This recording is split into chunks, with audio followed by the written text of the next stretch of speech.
Alright, hey everybody, Dominatus here, 650 subscriber special. I'm going to be reading what has to be the stupidest fucking thing I've ever had the displeasure of reading. It's really bad. God's Sky Dome, among other things. Flat Earth, conspiracy theory, ancient Judeo texts, the works. I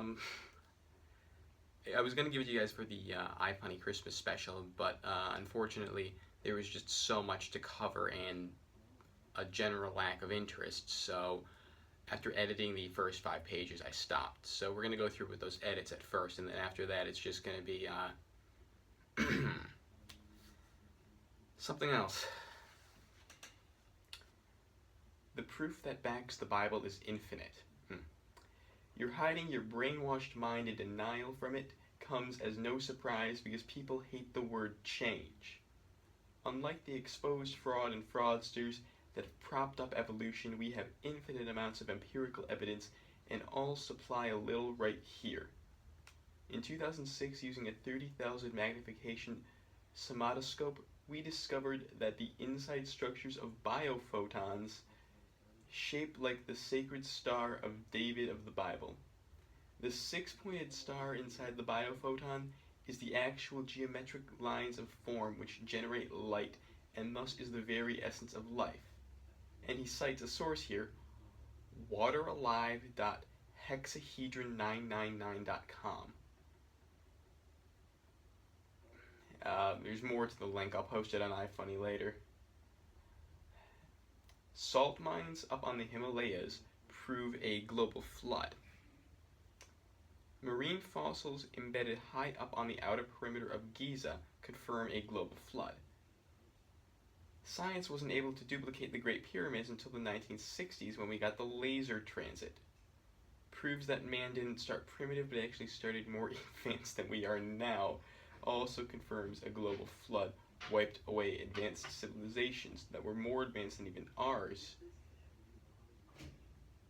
till the 60s. This is all bullshit, as you guys already know. I mean, someone failed basic geology with the Himalayas, plate tectonics. I don't even need to explain that to any of you guys. You get it. A laser transit, I actually had to look into that one. You know those tools that surveyors use? They set up one of those little tripods in one part, tripod in the other. It's used to, I think, tell the difference in elevation. Yeah, somehow that relates to the pyramids. I think he saw the word and assumed it meant the pyramids had to be laser cut. Like I said, he's not the brightest bulb in the bunch. Noah's Ark discovered in Turkey and deemed authentic by their non-Christian government, which has nothing to gain by lying for the Bible. 1, tourism. 2, no, they didn't. Millions witnessed Jesus, and this wasn't included in our history books. 1 person witnessed Billy the Kid being shot by Pat Garrett, and yet that was put in your history books. This proves a bias against the Bible because you people lie and desperately want the Bible not to be true. Okay, reliable witness testimony here. The stone that covered Jesus' tomb had 2 metal pillar-like giant rods stuck halfway in the rock and halfway in the ground, and this was done so no one could come and remove Jesus from the tomb. The evidence for God shows that the rock was miraculously ripped off, leaving the 2 metal rods still stuck in the ground and 2 still in the rock. No humans could do this. Where did he get this from? No citation there. Oh, and here we have some Bible verses. Joy. I'm just gonna shoot these off to you guys because, and as much as I hate saying this, almost all of these are actually taken out of context. There were only about 2 that I could give him. Unfortunately, I don't think this is the edited version, so whatever, I'm not doing another take of this. Roundness of the earth, Isaiah 40:22. almost infinite extent of the sidereal universe, Isaiah 55:9. He also happens to demonstrate a clear lack of understanding as to what the word sidereal means. Law of conservation of mass and energy, 2 Peter 3:7. Bullshit. Hydrologic cycle, Ecclesiastes 1:7. Vast number of stars, Jeremiah 33:22. Law of increasing entropy, Psalm 102:25-27. Paramount importance of blood in life processes, Leviticus 17:11. Atmospheric circulation, Ecclesiastes 1:6, and I believe the hydrologic cycle and the atmospheric circulation are the only two I actually gave him out of this list. And that's a stretch, because they're taken from a fucking poem. So, they're pretty much deliberate metaphors in that case. Let's see, oh, and then there's gravitational field in Job 26:7. He goes on to say, the law of conservation of angular momentum destroys the Big Bang Theory. Look up that law. No, it doesn't. You're stupid. Holy fuck. Fact, millions of years is a factless assumption.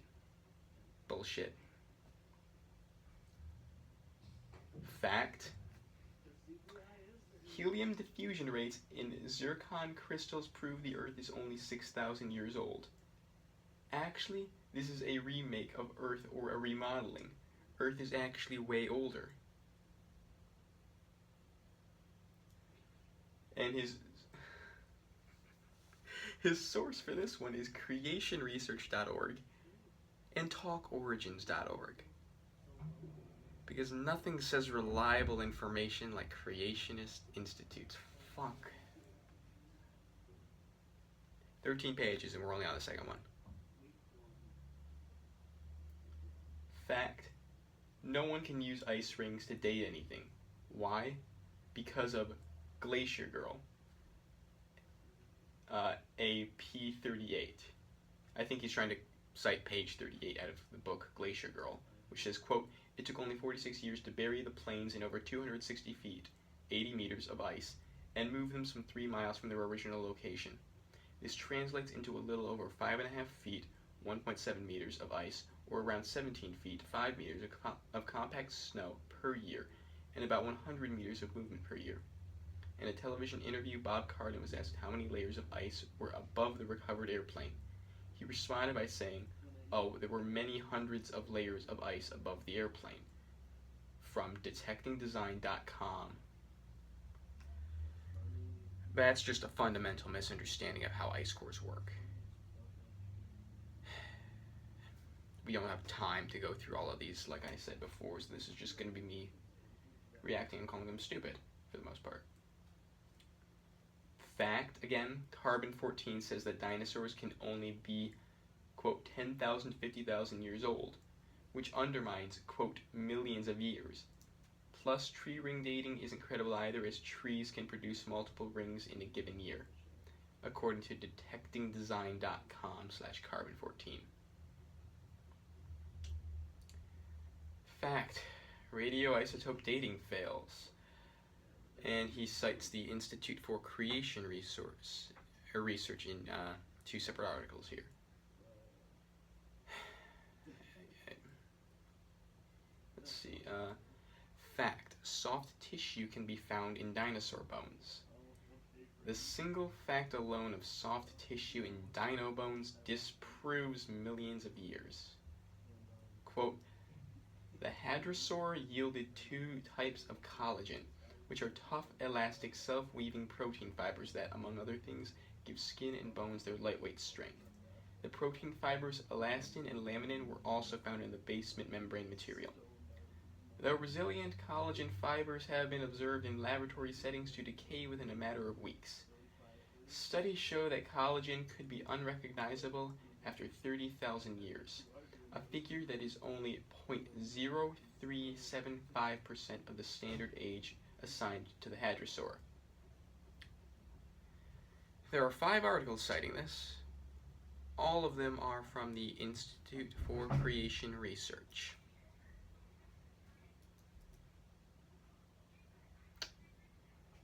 So fucking stupid. Fact. Human mutation rates prove the Bible's timeline to be accurate. Wow, really? Okay. Each new DNA typo is a tick from a genetic clock counting down to 0, and everybody knows what happens to a clock that stops ticking. Eventually, mutations render vital DNA sequences illegible to cellular machinery, and nobody but the Creator can reverse this inevitable genetic decline. This process sets a reasonable maximum limit to the total number of possible human generations. At 60 new mutations per generation, evolution's 120,000 generations would have produced 7.2 million mutations among the 3 billion letters that comprise the human genome. This greatly exceeds the human genome mutation tolerance. Without invoking a miraculous and extremely long suspension of mutational buildup, the human mutation rate alone precludes evolutionary history. In contrast, the biblical estimate of 200 generations would have produced about 12,000 non-lethal mutations by now, enough to cause increasing diseases, but not yet enough to ruin the human race. The mutational countdown is steady and relentless.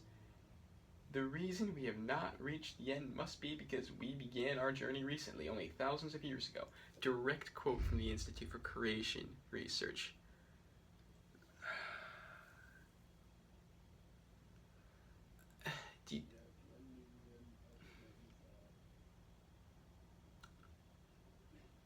I'm just going to move on. Last but not least, I really wish this were last. Out-of-place artifacts, as they're called. Listing 3 different sources from the Institute for Creation Research, and then UPART's list. 2 Institute for Creation Research links, and 1 for S8, the number 8, int.com/page12.html. I looked over those. Basically, they're just artifacts that were found in the wrong rock layers, supposedly. None of those have been confirmed, except by, how convenient, Creation Research, huh? It's not like they have any narrative to tell, any bias whatsoever. Alright,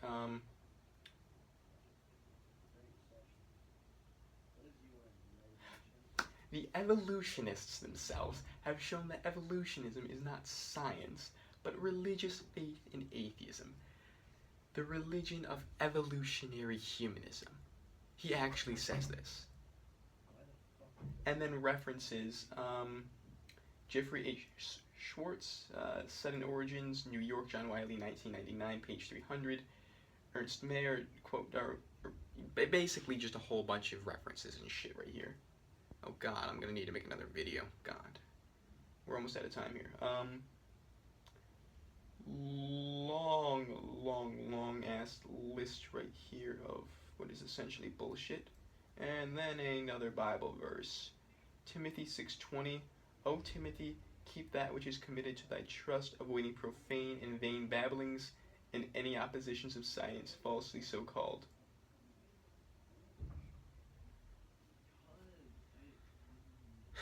Well, with that ironic note, I think we will end the first part of this. I have been Dominatus. Thank you for 650 subs. Let me know if you want to see the rest of this, because there's a lot more pages to go. I'm on page 4 of 13 now, just about to wrap that up. Anyways, let me know what you guys think, and I will talk to you later.